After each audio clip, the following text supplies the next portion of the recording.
दोस्तों इस वीडियो में हम 5 यूपीएससी टॉपर्स शक्ति दुबे, आदित्य श्रीवास्तव, इशिता किशोर, शुभम कुमार और कनिष्क कटारिया की आंसर शीट्स को कंपेयर करने जा रहे हैं। कंपैरिजन के हमारे 3 ब्रॉड क्राइटेरियाज होने वाले हैं। पहला है कंटेंट, किस तरीके का कंटेंट इस्तेमाल किया जा रहा है, क्या आंसर में एग्जाम्पल्स, डेटा, रिपोर्ट्स, अलग अलग कमिटीज़ की रिकमेंडेशन वो साइट की गई हैं या नहीं। हमारा सेकंड क्राइटेरिया होगा the kind of language used, क्या simple words, simple statements, short sentences उनका इस्तेमाल किया जा रहा है या फिर लेंदी सेंटेंसेस और कॉम्प्लिकेटेड लैंग्वेज यूज़ की गई है। थर्ड क्राइटेरिया होगा हमारा स्ट्रक्चर ऑफ द आंसर, क्या हर आंसर में हर टॉपर ने इंट्रोडक्शन, बॉडी और कंक्लूजन यही फॉर्मेट इस्तेमाल किया है। आंसर्स में छोटे छोटे डायग्राम्स इंटीग्रेट किए गए हैं या नहीं किए गए। तो चलिए शुरुआत करते हैं। और शुरू करने से पहले अगर आप भी एक यूपीएससी एस्पिरेंट हैं और अपनी तैयारी को और मजबूत और स्ट्रेंथन करना चाहते हैं तो आप इस क्यूआर कोड को स्कैन करके मेरे साथ टेलीग्राम चैनल पर जुड़ सकते हैं। इस टेलीग्राम चैनल पर मेरी सभी क्लासेस की पीडीएफ आपको फ्री ऑफ कॉस्ट मिल जाएगी। इसके साथ साथ मेरी जितनी भी फ्री क्लासेस होती हैं यूट्यूब पर उनका भी लिंक आपको इसी टेलीग्राम चैनल पर मिल जाएगा। इन केस आप हमारे बैचेस में हमारे साथ जुड़ना चाहते हैं तो ये नंबर है 9634644992। आप इस नंबर पर कॉल कर सकते हैं और आपको सभी बैचेस की इंफॉर्मेशन मिल जाएगी। तो चलिए स्टार्ट करते हैं अपने डिस्कशन को रैंक 1 शक्ति दुबे उनकी आंसर शीट के साथ। ये क्वेश्चन इंडियन कॉन्स्टिट्यूशन से रिलेटेड है। The Indian constitution has been successful in providing a framework for liberal democracy to flourish in India analyse. तो इस क्वेश्चन में इंडियन कॉन्स्टिट्यूशन और लिबरल डेमोक्रेसी को इस्टेब्लिश करने में उसके रोल के बारे में बात की जा रही है। चलिए देखते हैं उन्होंने इंट्रोडक्शन किस तरीके से लिखा है। The constitution of India is one of the biggest success for the country which has insured unity in such a diversified nation along with preserving its democratic nature। अब आपने यूजुअली देखा होगा ये माना जाता है या ये सजेस्ट किया जाता है कि इंट्रोडक्शन 2 से 3 लाइंस का होना चाहिए, बट यहाँ पर उन्होंने काफ़ी लंबा, काफ़ी कॉम्प्रिहेंसिव इंट्रोडक्शन लिखा है। सो दैट मीन्स ये कोई हार्ड एंड फास्ट रूल नहीं है कि आपको सिर्फ 2 या 3 लाइनें ही लिखनी है। कई बार ऐसा हो सकता है कि आपके इंट्रोडक्शन काफ़ी लेंदी हो जाए, जैसे यहाँ पर आप देख रहे हैं। इसके साथ साथ हम यूजुअली ये भी सजेस्ट करते हैं कि जो स्टेटमेंट्स यूज़ की जा रही हैं वो शॉर्ट होनी चाहिए, लेकिन यहाँ पर काफ़ी लेंदी एक पूरे के पूरे सेंटेंस का इस्तेमाल किया गया। पूरे के पूरे इंट्रोडक्शन में कहीं भी उस सेंटेंस को ब्रेक नहीं किया गया है। इसके साथ साथ उन्होंने इंपॉर्टेंट फैक्ट को अंडरलाइन भी किया है, मतलब जो कीवर्ड्स हैं उनको वो अंडरलाइन भी कर रहे हैं। तो मतलब ये है कि आप जब इंट्रोडक्शन लिख रहे हैं try to make it comprehensive. हालांकि यूजुअली 2 से 3 लाइनों का ही इंट्रोडक्शन लिखिए, बट कुछ केसेस में वो लेंदी हो सकता है। अगर वो लेंदी है तो ये मेक श्योर कीजिए जो इंपॉर्टेंट पार्ट्स हैं उनको आप हाईलाइट करें थ्रू अंडरलाइनिंग। नेक्स्ट पार्ट में आप देखेंगे तो उन्होंने लिबरल डेमोक्रेसी के बारे में बताया है और लिबरल डेमोक्रेसी के क्या क्या फीचर्स होते हैं उन्होंने वो हाईलाइट करने की कोशिश किया। तो एक तरीके से डायग्रामेटिक फॉर्म में उन्होंने लिबरल डेमोक्रेसी उसके बारे में लिखा है। नेक्स्ट उन्होंने आंसर को पॉइंट वाइज फॉर्मेट में लिखने की तो कोशिश की है, लेकिन अगर आप इस बॉडी में जो लिखा गया, जो लिखे गए सेंटेंसेस हैं उनको पढ़ेंगे तो आप ये रियलाइज करेंगे कि ये एक पूरा पैराग्राफ है जिस पैरा को उन्होंने छोटे छोटे पॉइंट्स में ब्रेक किया है। कई बार क्या होता है, हम ये सजेस्ट करते हैं कि आपको आंसर को पॉइंट वाइज फॉर्मेट में लिखना है, लेकिन आप पॉइंट वाइज फॉर्मेट में नहीं लिख पाते, तो आप वहां पर यही अप्रोच फॉलो कर सकते हैं जो शक्ति दुबे ने फॉलो किया, जहां पर उन्होंने पूरे के पूरे बड़े पैराग्राफ को छोटे छोटे पॉइंट्स में ब्रेक कर दिया बाय यूजिंग दीज एरोज। आप देखिएगा, Indian democracy has received a severe blow in the form of emergency, yet it did not, whether rather strengthened the democratic tradition of our country, as it highlighted the loopholes in the existing constitution which have been plugged by proactive judiciary through basic structure doctrine। तो मतलब ये है कि एक पूरे paragraph को points में break किया गया। तो अगर आपको भी पॉइंट वाइज फॉर्मेट में लिखने में प्रॉब्लम आती है, आप भी क्या कर सकते हैं, आप भी इस तरीके से एक बड़े पैराग्राफ को छोटे छोटे पॉइंट्स में ब्रेक कर सकते हैं। एक सजेशन मैं ज़रूर दूंगा, क्योंकि ये आंसर इंडियन कॉन्स्टिट्यूशन से रिलेटेड है, तो यहाँ पर आप कॉन्स्टिट्यूशनल प्रोविजंस को ऐड कर सकते हैं। जैसे उन्होंने इमरजेंसी की बात की है, इमरजेंसी के प्रोविजंस दोबारा मिसयूज ना हो, इसी वजह से 44th constitutional amendment act add किया गया था। तो आप क्या कर सकते हैं, आप ऐसे आंसर्स में कॉन्स्टिट्यूशनल प्रोविजंस उनको ज़रूर कोट कीजिए, वो आपको ज़्यादा मार्क्स फेच करने में आपकी हेल्प करेंगे। चलिए नेक्स्ट पार्ट जो है आंसर का उसको भी एनालाइज करते हैं। Reasons for success of Indian constitution, तो यहाँ पर उन्होंने इंडियन कॉन्स्टिट्यूशन क्यों सक्सेसफुल है उसके बारे में बताया है। It provides for rights of citizen and their enforcement has been made a fundamental right in itself, तो यहाँ पर उन्होंने article number 32 right to constitutional remedy वो कोट कर दिया है. Then judiciary through its power under article 13 judicial review and article 142, article 32, article 136 has participated in India's silent revolution. तो इन दोनों पॉइंट्स में उन्होंने पहले राइट टू कॉन्स्टिट्यूशनल रेमेडीज, वो फंडामेंटल राइट्स जो इंडिया में लिबरल डेमोक्रेसी इस्टेब्लिश करने में हेल्प करते हैं, जो लोगों की लिबर्टीज को प्रोटेक्ट करने में हेल्प करते हैं, उसको कोट किया. नेक्स्ट उन्होंने जुडिशरी का क्या रोल रहा है इस साइलेंट रेवोल्यूशन में उसको हाईलाइट किया. और आप देखिएगा कि वो आर्टिकल्स कोट कर रही हैं, क्योंकि जीएस पेपर 2 का आंसर है कॉन्स्टिट्यूशन से रिलेटेड है, तो हर जगह आर्टिकल्स कोट किए गए हैं. यू मेक श्योर कि जब आप भी आंसर राइटिंग कर रहे हैं, जीएस पेपर 2 का कोई आंसर लिख रहे हैं जो कॉन्स्टिट्यूशन या गवर्नेंस से रिलेटेड है, आप भी कॉन्स्टिट्यूशन को कोट करते चले. नेक्स्ट उन्होंने बात की है era of coalition politics insured competitive democratic system. और उसके बाद नेक्स्ट पॉइंट में उन्होंने चेक्स एंड बैलेंसेस की बात किया. और अगेन उन्होंने, आप देखेंगे तो सारे आर्टिकल्स कोट किए हैं. दैट मीन्स अगर हम उनके आंसर को अपने 3 क्राइटेरियाज पर इवैल्यूएट करें तो कंटेंट अच्छा है, कॉन्स्टिट्यूशन ऑफ इंडिया के इंपॉर्टेंट आर्टिकल्स को जगह जगह कोट किया गया, लैंग्वेज सिंपल है, कोई बहुत कॉम्प्लिकेटेड लैंग्वेज का इस्तेमाल नहीं किया गया, और स्ट्रक्चर ऑफ द आंसर देखेंगे आप तो इंट्रोडक्शन भी था, मेजर आंसर बॉडी में लिखा गया, and then there is a conclusion. Hence Indian constitution as a living document has absorbed and adapted to changes ensuring democratisation in India. तो मतलब पूरा का पूरा आंसर जिस फॉर्मेट पर हम एक्सपेक्ट करते हैं, इंट्रोडक्शन बॉडी कंक्लूजन, उस फॉर्मेट पर भी है. एक छोटा सा डायग्रामेटिक फॉर्म में उन्होंने रिप्रेजेंटेशन वो भी इस्तेमाल किया है. जहां पॉइंट्स वो ऐड नहीं कर पा रही हैं वहां पर उन्होंने पैराग्राफ को ही पॉइंट फॉर्मेट में ब्रेक कर दिया है. तो यहाँ से आप भी ये सीख सकते हैं कि अगर आप पॉइंट्स नहीं लिख पा रहे हैं तो एक बड़े पैराग्राफ को छोटे छोटे पॉइंट्स में डिवाइड कीजिए, और अगर वो कॉन्स्टिट्यूशन से रिलेटेड आंसर है देन मेक श्योर कि आप उस आंसर में कॉन्स्टिट्यूशन को कोट जरूर कर रहे हैं. चलिए अब बढ़ते हैं 2023 के टॉपर आदित्य श्रीवास्तव की आंसर शीट की तरफ.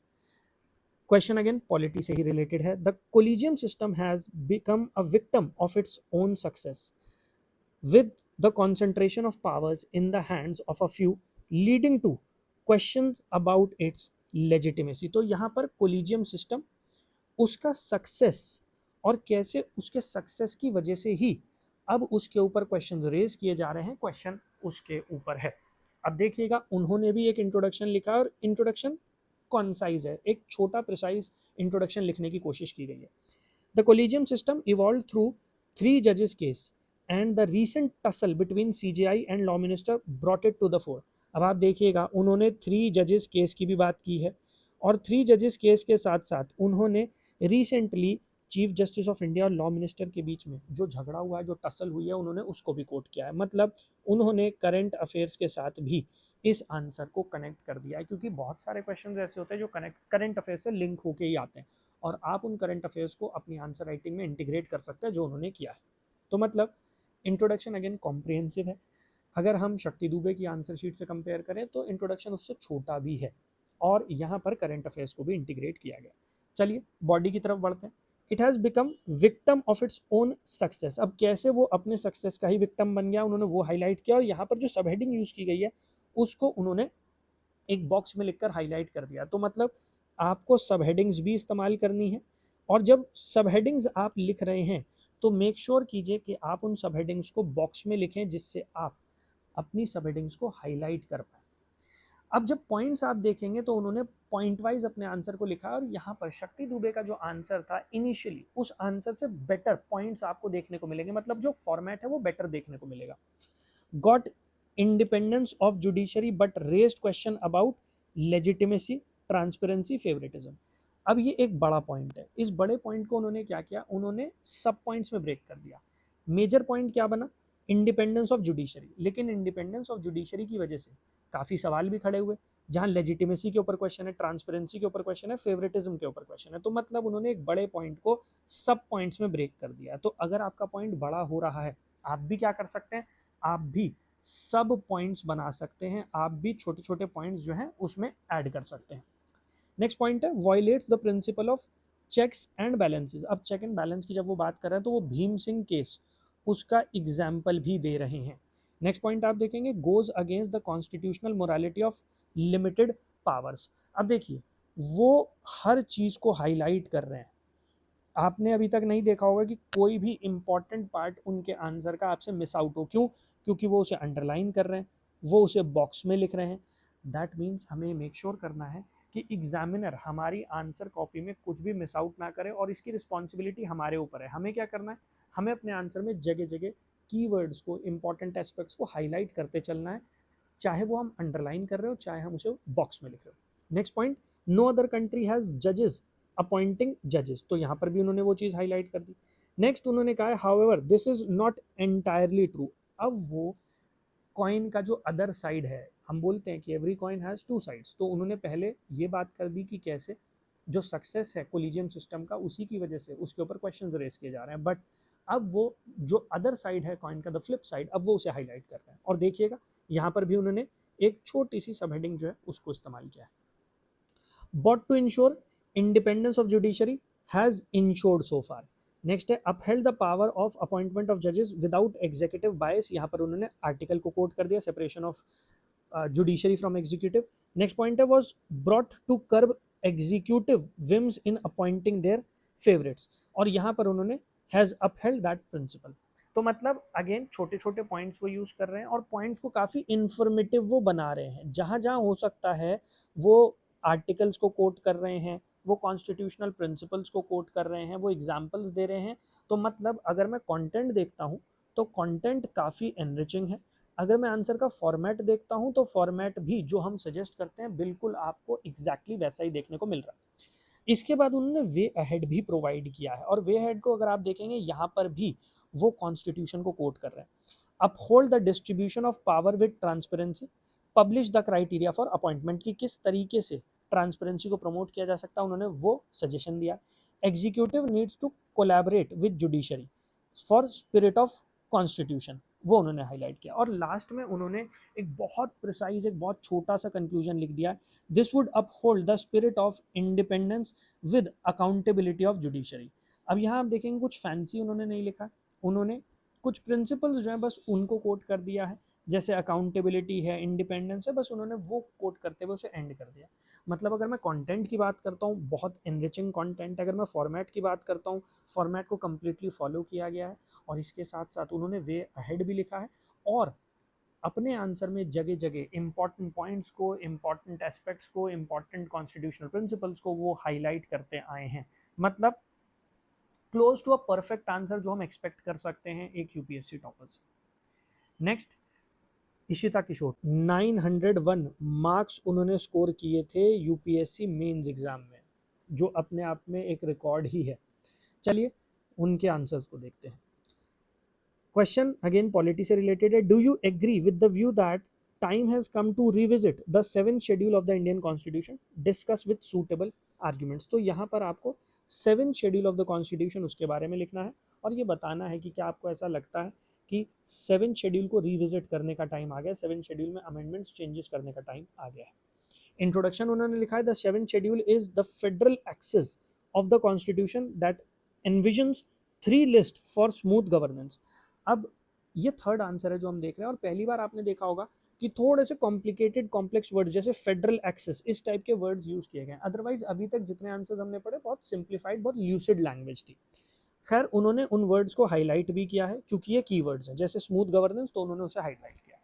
इसके बाद उन्होंने तीनों लिस्ट जो है उसे डायग्रामेटिक फॉर्म में रिप्रेजेंट किया है कि लिस्ट 1 क्या है, उसका पर्पस क्या है, लिस्ट 2 क्या है, लिस्ट 3 क्या है।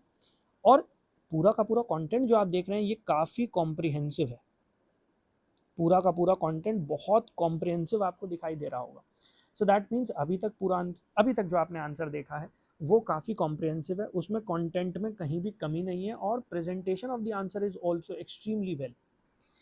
Need to revisit the 7th schedule, अब वो यहाँ से स्टार्ट कर रही हैं कि क्यों हमें 7th शेड्यूल को रिविजिट करने की रिक्वायरमेंट है। Criticism of quasi federal, criticism as quasi federal by KC Wheare, तो यहाँ पर उन्होंने क्वासी फेडरल कहा जाता है, कॉन्स्टिट्यूशन ऑफ इंडिया को क्रिटिसाइज किया जाता है, वो पॉइंट हाईलाइट किया। फिर democratic decentralisation is half baked, कि कंप्लीट डेमोक्रेटिक डिसेंट्रलाइजेशन नहीं किया गया है, हमारे यहाँ जो स्टेट्स हैं उनको प्रॉपर पावर्स डिवॉल्व नहीं की गई। फिर उन्होंने सेकंड एआरसी की जो रिकमेंडेशन है वो यहाँ पर कोट कर दी है। नेक्स्ट पॉइंट आप देखेंगे, emerging nature of crisis requires on ground effort, तो रोल ऑफ स्टेट बढ़ जाता है, उन्होंने उस चीज़ को हाईलाइट किया। फिर यहाँ उन्होंने कॉम्प्रिहेंसिव एग्जाम्पल भी दिया। Some areas require rise in role of centre, कि कुछ एरियाज ऐसे हैं जहाँ पर सेंटर का रोल ज़्यादा होना चाहिए। अगेन उन्होंने एक एग्जाम्पल यहाँ पर कोट किया। फिर वो एग्रीकल्चर सेक्टर की बात कर रही है, agriculture sector is stagnated but confusion क्यों है, because of concurrent list and state list, इनके बीच में आपस में क्लैशेस होते हैं। मार्केट जो है वो कॉन्करेंट लिस्ट का सब्जेक्ट है, स्टेट लिस्ट का सब्जेक्ट है एग्रीकल्चर, इस वजह से वो क्लैशेस होते हैं, तो वो भी हाईलाइट कर रहे हैं। एंड देन उन्होंने वे फॉरवर्ड उसके बारे में बताया है, और यहाँ पर उन्होंने अपनी तरफ से 2 इंपॉर्टेंट सजेशंस भी दिए हैं। अब अगर आप देखेंगे इससे पहले वाला जो आंसर था और ये आंसर, दोनों में ही वे फॉरवर्ड सजेस्ट किया गया और दोनों में ही 2-2 पॉइंट लिखे गए। तो अगर आंसर में आपसे सजेशन नहीं भी मांगा है, आप क्या कर सकते हैं, आप बिल्कुल एंड में आके 2 से 3 छोटे छोटे सजेशंस प्रोवाइड कर सकते हैं, जो आपके आंसर्स को और ज़्यादा स्ट्रेंथन करेंगे और ज़्यादा आपको मार्क्स फेच करने में मदद कर सकते हैं। एंड फाइनली उन्होंने एक कंक्लूजन लिखा, this can foster a federal balance as held in S R Bommai case. मतलब अगर मैं कंटेंट की बात करता हूँ तो कंटेंट टॉप नॉच है। कंटेंट आप देखेंगे हर जगह आपको एग्जाम्पल्स मिल रहे हैं, एग्जाम्पल्स के साथ साथ वो स्टेट करने की कोशिश कर रही हैं कि क्यों हमारे यहाँ सेंटर के रोल को बढ़ाने की रिक्वायरमेंट है या डेमोक्रेटिक डिसेंट्रलाइजेशन की रिक्वायरमेंट है। तो वो कंटेंट काफ़ी एनरिचिंग है। फॉर्मेट अगर आप देखेंगे, स्ट्रक्चर अगर आप देखेंगे, तो इंट्रोडक्शन, बॉडी, कंक्लूजन।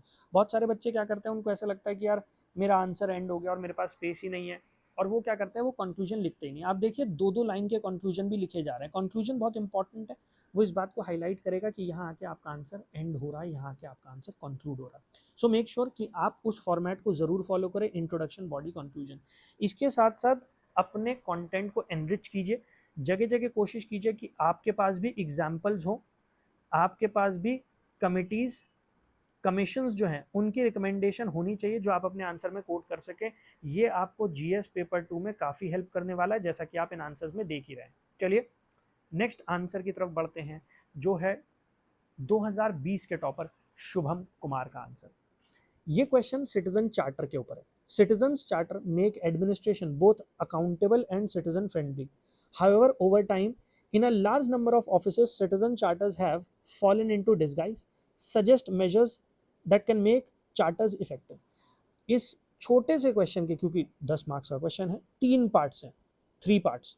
अब आप देखिएगा कि वो तीनों पार्ट को एड्रेस करते हुए आपको नजर आएंगे। सबसे पहले उन्होंने इंट्रोडक्शन में सिटीजन चार्टर के बारे में बताया कि सिटीजन चार्टर क्या होते हैं और क्यों इंपॉर्टेंट होते हैं। देखिएगा, citizens charter refers to set of commitments by public service providers which includes quality of service, time duration, and list of services and a robust grievance redressal mechanism. Again, जैसे हमने शक्ति दुबे के आंसर में देखा था, इंट्रोडक्शन लेंदी है लेकिन comprehensive है।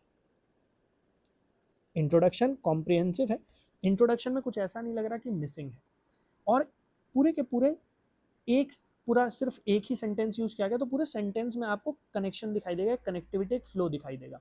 तो इंट्रोडक्शन की अगर आप बात करेंगे, it is a very good introduction. Next वो प्रॉब्लम्स की बात कर रहे हैं, क्योंकि यहाँ पर बात की गई थी कि सिटीजन चार्टर जो है वो डिस्गाइज में फॉल हो रहे हैं, मतलब धीरे धीरे करके ऑब्सोलीट होते हुए नजर आ रहे हैं। तो यहाँ पर वो उसी के बारे में बता रहे हैं कि ऐसा क्यों। So coping of citizen charters by different department or companies, less consultation, less involvement of stakeholders, no legal backing, lack of awareness और grievance redressal mechanism, उसकी कोई टाइम लिमिट नहीं है। तो यहाँ पर पॉइंट्स जो उन्होंने यूज़ किए हैं वो काफ़ी कॉन्साइज पॉइंट्स हैं, बहुत प्रिसाइज छोटे छोटे पॉइंट्स वो यूज़ कर रहे हैं, लेकिन इन पॉइंट्स के थ्रू उन्होंने second part of the question उसको भी आंसर कर दिया है। अब हम देखते हैं थर्ड पार्ट को उन्होंने कैसे एड्रेस किया। यहाँ पर उन्होंने मेजर्स की बात की। अब आप देखो वो कोई बहुत बड़ी सब हेडिंग्स नहीं लिख रहे, वो छोटी छोटी सब हेडिंग्स यूज कर रहे हैं जैसे मेजर्स।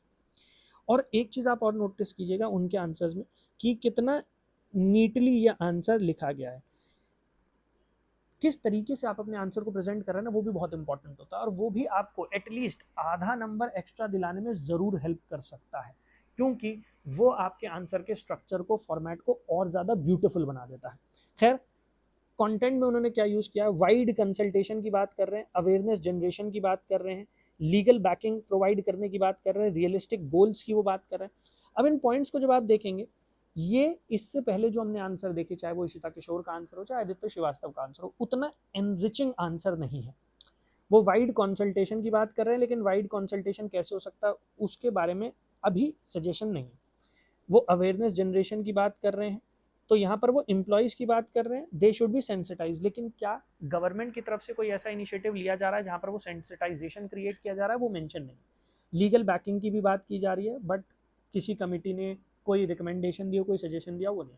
ऐसा तब हो सकता है जब आपने किसी टॉपिक के बारे में स्पेसिफिकली कोई रिकमेंडेशन, कोई रिपोर्ट, कोई डेटा नहीं पढ़ा हो, तो वहाँ पर आप क्या कर सकते हैं, आप इस टाइप के जनरल पॉइंट्स यूज़ कर सकते हैं जो उनके आंसर्स में आपको दिखाई दे रहे हैं। रेगुलर फीडबैक की वो बात कर रहे हैं। रोबस्ट ग्रीवांस रिड्रेसल मैकेनिज्म उसकी बात कर रहे हैं, but robust grievance redressal mechanism क्या इंडिया में एग्जिस्ट करता है, यहाँ पर उसकी बात नहीं की जा रही है।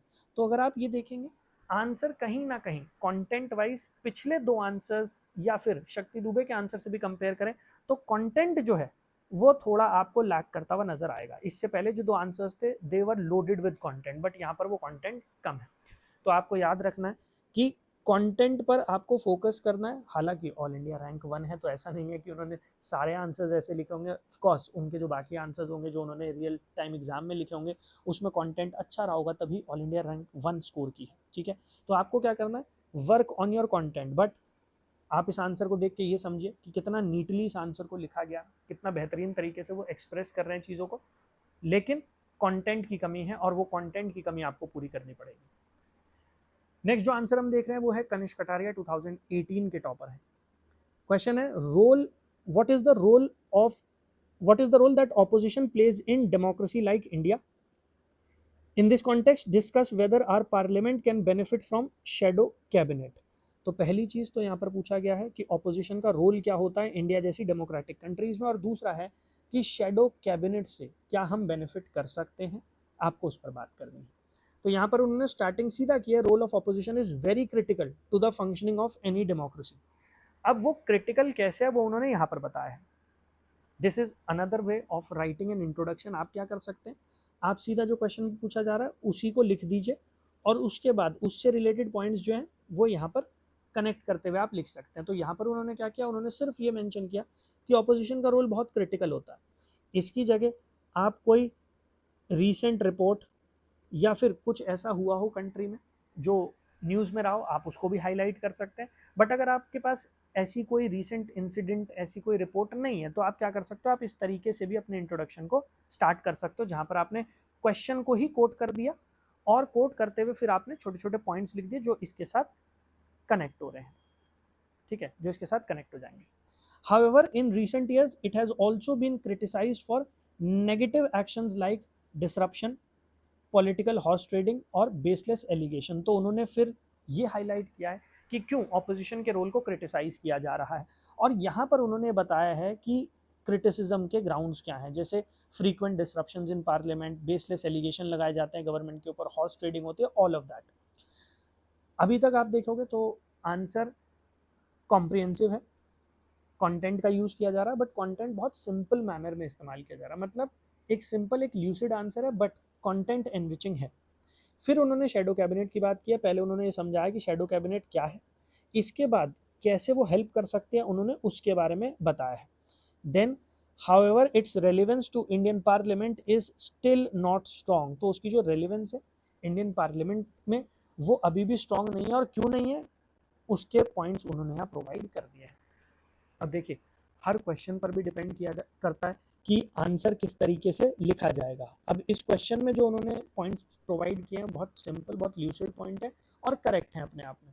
हालांकि इस आंसर का जो कंटेंट है वो इतना एनरिचिंग नहीं है जितना हमने इशिता किशोर या फिर आदित्य श्रीवास्तव के आंसर में देखा। और पिछले 5-7 साल के टॉपर्स की अगर आप आंसर कॉपी एनालाइज करते हैं, जैसे मैंने आज इस वीडियो में आपको करके दिखाया है, तो आपको ये समझ में आएगा कि 2022 और 2023 के जो टॉपर हैं उनकी उनके जो आंसर्स हैं, उनकी आंसर कॉपीज हैं, उसमें कंटेंट जो है वो काफ़ी एनरिचिंग कंटेंट है। जहाँ पर एग्जाम्पल कोट करना है उन्होंने एग्जाम्पल कोट किए हैं, जगह जगह रिपोर्ट्स, डेटा या फिर कॉन्स्टिट्यूशनल आर्टिकल्स वो कोट किए गए हैं। And that is one of the primary reasons Y कि उन्हें 900 मार्क्स प्रोवाइड किए गए थे। यूपीएससी मेंस एग्जाम में 900 मार्क्स स्कोर करना ये कोई छोटी बात नहीं होती है। तो वो 900 मार्क्स के पीछे रीजंस होते हैं और एक बहुत बड़ा रीजन उनका स्ट्रॉन्ग कंटेंट जरूर रहा है।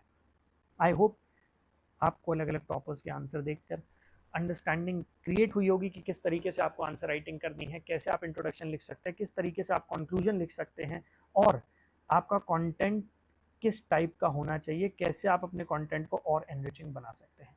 आंसर राइटिंग को लेकर और भी आपका कोई सवाल हो, कोई डाउट हो, तो कमेंट सेक्शन में ज़रूर पूछिएगा। I would love to answer all your queries. और टेलीग्राम चैनल पर मुझे ज़रूर ज्वाइन कर लीजिएगा, जितनी भी नेक्स्ट वीडियोज़ आने वाली है उन सबका लिंक आपको वहाँ पर मिलता रहेगा। All the best, thank you, जय हिंद।